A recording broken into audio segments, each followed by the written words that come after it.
Let's talk about default parameters of functions.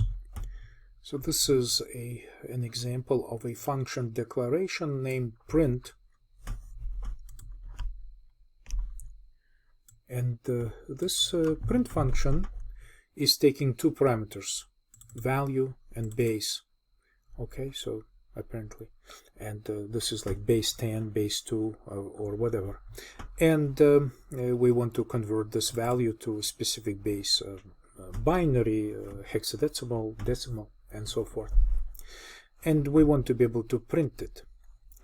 So you see how it's possible to provide the default parameter for one of these parameters, and we want to use decimal base for printing values as to be the default.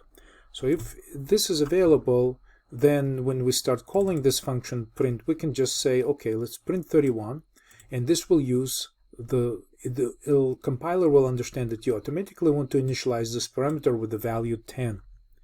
However, we can of course override this default parameter and say that we want octal base or base 10 explicitly. We could even have a variable specifying the base. Okay, so this gives you an idea of how these things can be used, this saves us the need to define two versions of the functions. So print could take two parameters, or we can also declare explicitly print with just one parameter, and instead of defining this, immediately call print with value and 10. So instead of doing something like this, which is just like a workaround, it's possible to use default parameter. There is one restriction, however, because of the calling conventions of functions, which are kind of very strictly regulated. Only trailing arguments of function are permitted to use default parameters.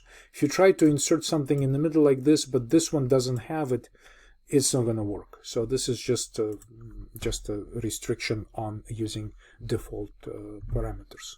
So, and this is also another sort of restriction or syntactical feature, that when we declare our functions,